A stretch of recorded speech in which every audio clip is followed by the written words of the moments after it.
দেখছেন Siliguri news TV. আজ বুধবার 11 ফেব্রুয়ারি।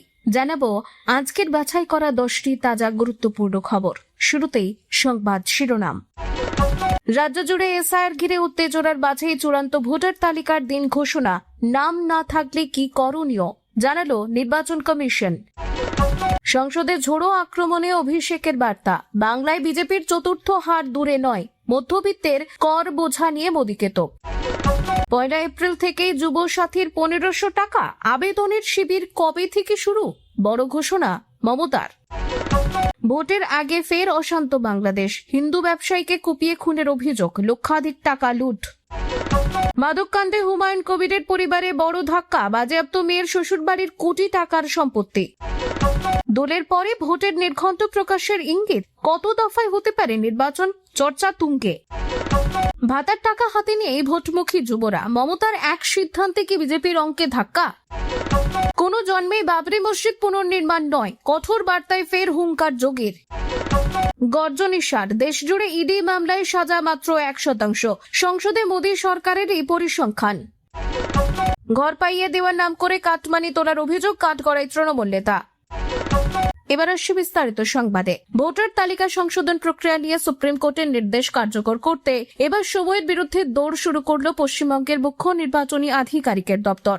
10 ফেব্রুয়ারি জারি করা নির্দেশিকায় স্পষ্টভাবে জানানো হয়েছে, দাবি আপত্তি সংক্রান্ত সমস্ত মামলা ও নোটিশ নির্দিষ্ট সময়ের মধ্যে নিষ্পত্তি করতে হবে। বিশেষ সংশোধন প্রক্রিয়া বা এসআইআর ঘিরে দীর্ঘদিনের টানাপোড়েনের মাঝেই কমিশন জানিয়েছে, সংশোধিত সূচি অনুযায়ী রাজ্যের চূড়ান্ত ভোটার তালিকা প্রকাশ হবে 28 ফেব্রুয়ারি।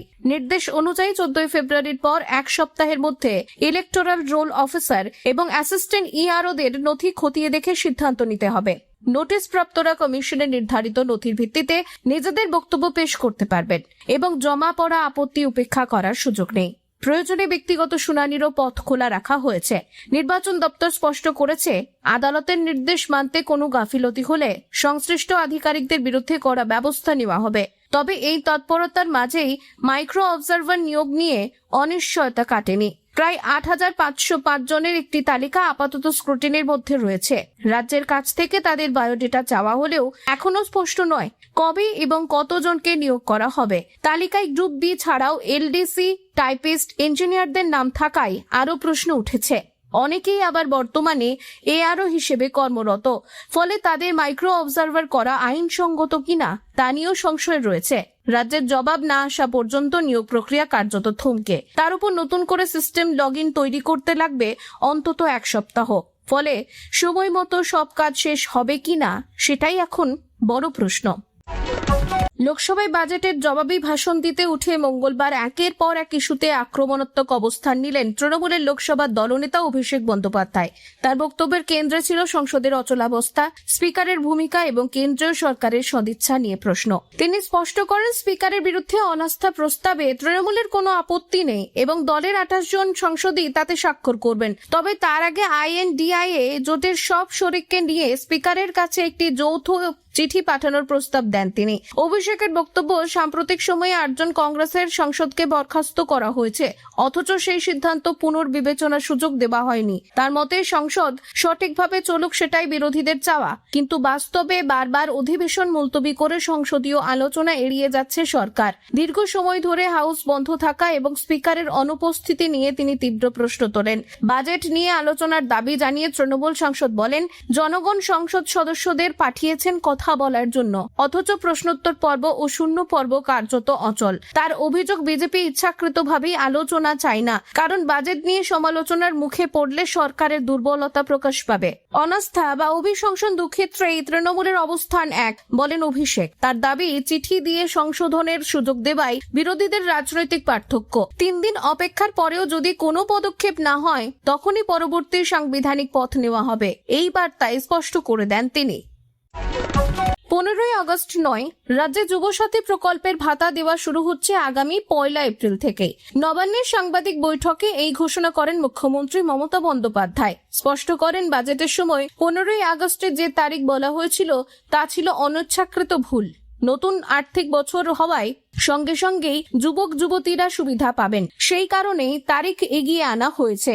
রাজ্য বাজেটে বেকার যুবক যুবতীদের জন্য মাসে 1500 টাকা ভাতা দেওয়ার সিদ্ধান্ত নেওয়া হলেও তা কবে থেকে কার্যকর হবে এই প্রশ্নে ধোঁয়াশা তৈরি হয়েছিল। এদিন মুখ্যমন্ত্রী সেই বিভ্রান্তি কাটিয়ে জানান, আর দেরি নয়, এপ্রিল থেকেই টাকা পাওয়া যাবে। পাশাপাশি তিনি জানান, যুবসাথী প্রকল্পে নাম নথিভুক্ত করার জন্য রাজ্যের 294টি বিধানসভা কেন্দ্রেই শিবির করা হয়। প্রতিটি কেন্দ্রে একটি করে শিবির বসবে। এই শিবির চলবে 15 ফেব্রুয়ারি থেকে 26 ফেব্রুয়ারি পর্যন্ত। প্রতিদিন সকাল 10টা থেকে বিকেল 5টা পর্যন্ত আবেদন গ্রহণ করা হবে। সময় কম থাকায় অনলাইনে আবেদন নেওয়া হবে না। আগ্রহীদের সরাসরি শিবিরে গিয়ে প্রয়োজনীয় নথি জমা দিতে হবে। মুখ্যমন্ত্রী জানান, যাতে কেউ সুযোগ থেকে বঞ্চিত না হন সে কারণেই এই পদ্ধতি নেওয়া হয়েছে। শুধু যুবসাথী নয়, এই সময়ে ভূমিহীন চাষীদের জন্য কৃষক বন্ধু প্রকল্পের শিবিরও হবে। বাজেটে ঘোষিত এই প্রকল্পে বছরে 2000 টাকা আর্থিক সাহায্য দেওয়া হবে। অর্থাৎ একসঙ্গে দুটি প্রকল্পের আবেদন প্রক্রিয়া চালিয়ে দ্রুত বাস্তবায়নের দিকেই এগোতে চাইছে রাজ্য সরকার। বাংলাদেশে জাতীয় সংসদ নির্বাচনের ঠিক আগে ফের সংখ্যালঘুদের নিরাপত্তা নিয়ে গুরুতর প্রশ্ন উঠে গেল। সোমবার রাতে ময়মনসিংহে সুসেন চন্দ্র সরকার নামে এক হিন্দু চাল ব্যবসায়ীকে কুপিয়ে খুনের অভিযোগ উঠেছে। দোকানের ভেতরেই তাকে নৃশংসভাবে হত্যা করা হয় এবং পরে শাটার নামিয়ে দিয়ে লক্ষাধিক টাকা লুট করে পালায় দুষ্কৃতীরা। নির্বাচনের আগে এমন ঘটনা স্বাভাবিকভাবেই আতঙ্ক বাড়াচ্ছে সংখ্যালঘু মহলে। নিহত সুসেন চন্দ্র সরকার দক্ষিণ কান্দা গ্রামের বাসিন্দা ছিলেন। স্থানীয় বগার বাজার মোড়ে ভাই ভাই এন্টারপ্রাইজ নামে তার চালের দোকান ছিল। পুলিশ সূত্রে জানা গিয়েছে, রাত প্রায় 11টা নাগাদ দোকান বন্ধ করার সময়ই হামলা হয়। দীর্ঘক্ষণ বাড়ি না ফেরার পরিবারের লোকজন খোঁজ নিতে এসে দোকান খুলতে রক্তাক্ত দেহ দেখতে পান। তাকে দ্রুত ময়মনসিংহ মেডিকেল কলেজে নিয়ে যাওয়া হলেও চিকিৎসকেরা মৃত বলে ঘোষণা করেন। নিহতের ছেলে জানিয়েছে, তাদের সঙ্গে কারো শত্রুতা ছিল না। ফলে এটি নিছক ডাকাতি নাকি সাম্প্রদায়িক উদ্দেশ্যে প্রণোদিত খুন তা নিয়ে ধোঁয়াশা তৈরি হয়েছে। উল্লেখযোগ্যভাবে ময়মনসিংহতেই সম্প্রতি দীপচন্দ্র দাস নামে আরও এক হিন্দু যুবককে নৃশংসভাবে খুনের ঘটনা ঘটেছিল। এই ঘটনার পর ভারতের তরফে উদ্বেগ প্রকাশ করা হয়েছে। বিদেশ মন্ত্রকের মুখপাত্র রণধীর জয়সওয়াল বলেন, বাংলাদেশের সংখ্যালঘুদের ওপর হামলার একটি ধারাবাহিক ধরন স্পষ্ট হয়ে উঠছে, যাকে বারবার এড়িয়ে যাওয়া হলে অপরাধীরা আরো সাহস পাবে। 2024 সালের রাজনৈতিক পট পরিবর্তনের পর থেকে মন্দির ভাঙচুর, অগ্নিসংযোগ ও জমি দখলের মতো ঘটনা বেড়েছে। মোহাম্মদ ইউনূসের নেতৃত্বাধীন অন্তর্বর্তী প্রশাসনের সময়েও পরিস্থিতির উন্নতি না হওয়ায় আন্তর্জাতিক মহলেও উদ্বেগ বাড়ছে। ভোটের আগে এই খুন সংখ্যালঘু ভোটারদের মধ্যে গভীর অনিশ্চয়তা তৈরি করল। মাদক পাচার মামলার সূত্র ধরে এবার জনতা উন্নয়ন পার্টির প্রতিষ্ঠাতা ও বিধায়ক হুমায়ুন কবিরের পরিবারের সম্পত্তিতে সরাসরি হাত দিল পুলিশ। আদালতের নির্দেশ মেনে সোমবার ও মঙ্গলবার মুর্শিদাবাদের লালগোলা এলাকায় একাধিক জায়গায় অভিযান চালিয়ে হুমায়ুন কবিরের মেয়ের শ্বশুরবাড়ির নামে থাকা কোটি টাকার সম্পত্তি বাজেয়াপ্ত করার প্রক্রিয়া শুরু হয়। বিশাল পুলিশ বাহিনী নিয়ে এই অভিযান ঘিরে গোটা এলাকায় চাপা উত্তেজনা ছড়ায়। পুলিশ সূত্রে জানা গিয়েছে, হুমায়ুন কবিরের মেয়ে নাজমা সুলতানা, তার স্বামী ও পরিবারের অন্যান্য সদস্যরা মিলিয়ে মোট 8 জনের নামে থাকা সম্পত্তি ফ্রিজ করার নির্দেশ রয়েছে। তালিকায় রয়েছে 14টি বাড়ি ও জমি, 15টি ব্যাংক অ্যাকাউন্ট এবং 2টি বিলাসবহুল গাড়ি। ভগবান গোলার এসডিপিও বিমান হালদার ও লালগোলা থানার ওসি অতনু দাসের নেতৃত্বে এই তল্লাশি ও আইনি প্রক্রিয়া চালানো হয়। অভিযানের সময় পরিস্থিতি আরও উত্তপ্ত হয়ে ওঠে। সম্পত্তি বাজেয়াপ্ত করার বিরোধিতা করে নাজমা সুলতানা পুলিশের সঙ্গে তীব্র তর্কে জড়ান। তবে আদালতের নির্দেশ কার্যকর করতে পুলিশ কঠোর অবস্থান নেয় এবং কোনো রকম চাপের কাছে নতি স্বীকার করেনি। এই ঘটনায় রাজনৈতিক মহলেও জোর চর্চা শুরু হয়েছে। মাদক মামলায় অভিযুক্ত একজন বিধায়কের পরিবারের ঘনিষ্ঠদের বিরুদ্ধে এভাবে কোটি কোটি টাকার সম্পত্তি বাজেয়াপ্ত করার ঘটনা মুর্শিদাবাদ জেলায় বিরল বলেই মনে করছে রাজনৈতিক মহল। মঙ্গলবার সন্ধ্যা পর্যন্ত এই প্রক্রিয়া চলেছে বলেই জানা গেছে এবং এর রেশ রাজ্য রাজনীতিতে কত দূর গড়ায় সেদিকেই এখন নজর। দোলের পরে কি পশ্চিমবঙ্গের বিধানসভা ভোটে নির্ঘণ্ট ঘোষণা হতে চলেছে? এই প্রশ্ন এখন ঘুরপাক খাচ্ছে রাজনৈতিক মহলে। কমিশন সূত্রে প্রাথমিক ইঙ্গিত মিলছে, মার্চের শুরুতে ছবিটা অনেকটা পরিষ্কার হতে পারে। জানা যাচ্ছে 1 ও 2 মার্চ রাজ্যে আসছে নির্বাচন কমিশনের ফুল বেঞ্চ। রাজ্য মুখ্য নির্বাচনী আধিকারিকের সঙ্গে বৈঠকের পরই ভোট সংক্রান্ত চূড়ান্ত সিদ্ধান্ত নেবে নির্বাচন সদন। আগে ঠিক ছিল ভোটার তালিকার বিশেষ নিবিড় সংশোধন প্রক্রিয়া শেষ হলেই নির্ঘণ্ট প্রকাশ করা হবে। 14 ফেব্রুয়ারি চূড়ান্ত ভোটার তালিকা প্রকাশের কথা থাকলেও তা পিছিয়ে যাওয়ায় স্বাভাবিকভাবেই নির্ঘণ্টের সময় নিয়ে ধোঁয়াশা তৈরি হয়। তবে কমিশন সূত্রে জানা যাচ্ছে, ন্যাড়াপোড়া বা হোলিকা দহনের আগে কোনো ঘোষণা করা হবে না, অর্থাৎ দোলের পরে ভোটের দিনক্ষণ জানার সম্ভাবনাই বেশি। এই আবহে বিরোধী শিবিরের একাংশ অভিযোগ তুলেছে, কমিশন কার্যত বিজেপির রাজনৈতিক ও সাংস্কৃতিক ভাবনার দিকে তাকিয়েই সিদ্ধান্ত নিচ্ছে। গেরুয়া শিবিরের বিশ্বাস অনুযায়ী হোলিকা দহনের আগে শুভ কাজ না করার রীতির কথা তুলে ধরে 5 রাজ্যের ভোট একসঙ্গেই ঘোষণা করা হতে পারে। বাংলার পাশাপাশি অসম, তামিলনাড়ু, কেরল ও পুদুচেরিতেও নির্বাচন রয়েছে। এদিকে বাংলায় কত দফায় ভোট হবে তা নিয়েও জল্পনা চলছে। রাজ্য মুখ্য নির্বাচনী আধিকারিকদের দপ্তর জানিয়েছে, প্রয়োজনীয় কেন্দ্রীয় বাহিনী পাওয়া গেলে তারা 1 দফায় ভোট করতেও প্রস্তুত। এতে হিংসা কমার যুক্তিও দেওয়া হয়েছে। তবে জাতীয় নির্বাচন কমিশন 3 দফার দিকে ঝুঁকছে বলে খবর। কমিশনের ফুল বেঞ্চে রাজ্যে এলেই শেষ পর্যন্ত কত দফায় ভোট তা স্পষ্ট হবে। মমতা বন্দ্যোপাধ্যায় নীতিশ কুমারকে অনুসরণ করেছেন নাকি উল্টোটা, এই তর্ক চলতেই পারে। তবে বাস্তব রাজনীতিতে মঙ্গলবার মুখ্যমন্ত্রী মমতা বন্দ্যোপাধ্যায় যে বার্তাটা দিলেন তার রাজনৈতিক তাৎপর্য স্পষ্ট। 1 এপ্রিল থেকে বাংলায় বেকার যুবকদের মাসে 1500 টাকা ভাতা দেওয়া শুরু হবে। 21 থেকে 40 বছর বয়সী যুবক এবং 21 থেকে 25 বছরের যুবতীরা এই সুবিধার আওতায় আসবেন। অর্থাৎ ভোটের মুখে লক্ষ লক্ষ বেকার যুবক যুবতীর ব্যাংক অ্যাকাউন্টে টাকা ঢুকতে চলেছে। ভোটের নির্ঘণ্ট যদি ফেব্রুয়ারির শেষ পর্যন্ত বা মার্চের শুরুতে ঘোষণা হয়, তাহলে প্রথম দফার ভোট পড়বে এপ্রিলের প্রথম সপ্তাহে। তার আগেই ভাতার টাকা হাতে পেলে ভোটের অঙ্কে যে তার প্রভাব পড়বে তা বলাই বাহুল্য। বিহারে ভোটের আগে নীতিশ কুমার নরেন্দ্র মোদী জুটি মহিলা যোজনার টাকা ভোটের আগে পাঠিয়েছিল। এই উদাহরণ রাজনৈতিক মহলের অজানা নয়। বাংলাও ওই একই ছবি আগেও দেখা গিয়েছে।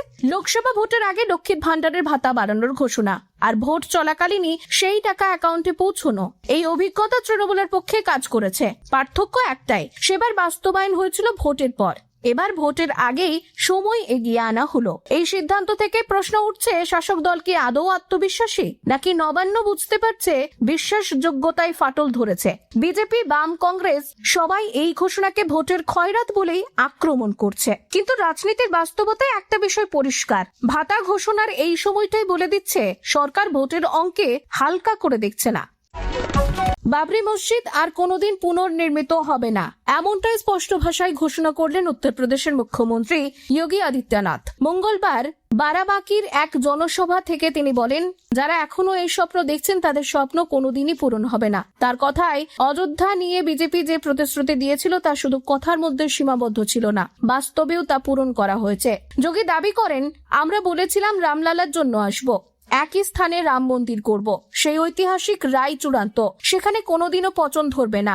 সনাতন ধর্ম ও ভারতীয় ঐতিহ্যের প্রসঙ্গ টেনে তিনি বলেন, গেরুয়া পতাকা দেশের গর্বের প্রতীক। তার বক্তব্যে বারবার উঠে আসে রাম মন্দির প্রসঙ্গ এবং প্রধানমন্ত্রী নরেন্দ্র মোদীর ভূমিকা।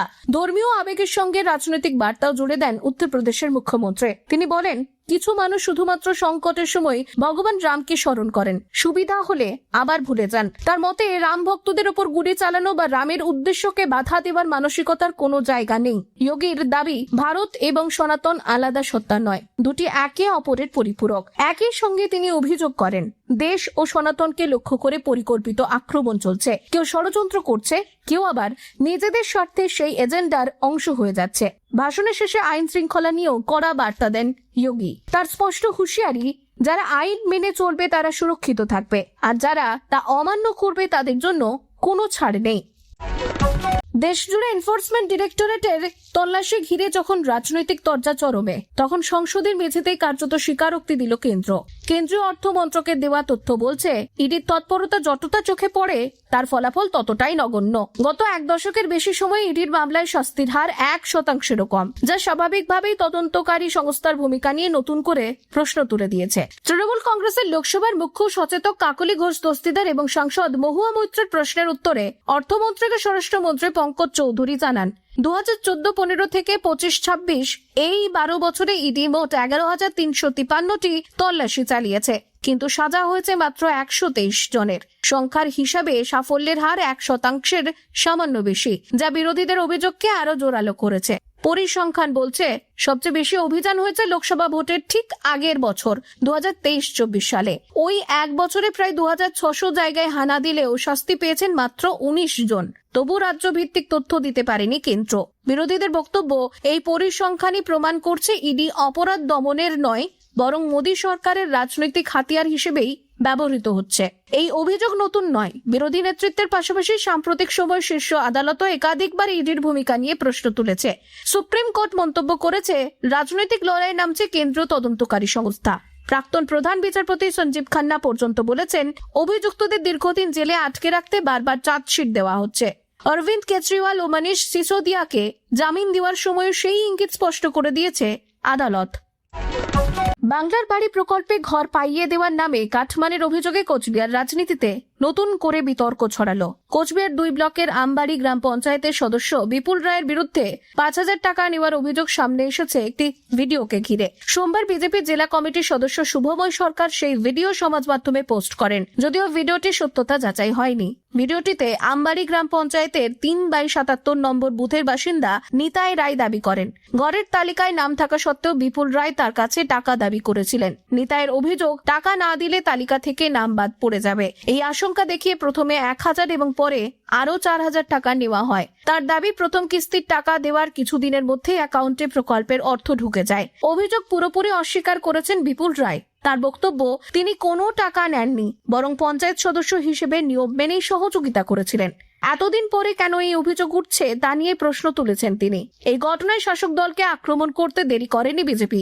জেলা বিজেপি নেতা শুভময় সরকারের অভিযোগ, তৃণমূল কাটমানি সংস্কৃতি তৈরি করেছে। বিজেপির বিধায়ক নিখিল রঞ্জন দেও একই সুরে তোপ দাগেন। পাল্টা রাজ্যের মন্ত্রী উদয়ন গুহ প্রশ্ন তোলেন, টাকা দেওয়া হলে থানায় অভিযোগ করা হয়নি কেন? উল্লেখযোগ্যভাবে বিপুল রায় আগে বিজেপি থেকে পঞ্চায়েত সদস্য নির্বাচিত হলেও পরে তৃণমূলে যোগ দেন। বিধানসভা ভোটের আগে এমন পুরনো ঘটনার ভিডিও প্রকাশ ঘিরে রাজনৈতিক অভিসন্ধির প্রশ্নও উঠতে শুরু করেছে। ধন্যবাদ। সংবাদ এখন এই পর্যন্তই। পরবর্তী আপডেটের জন্য সঙ্গে থাকুন, দেখতে থাকুন।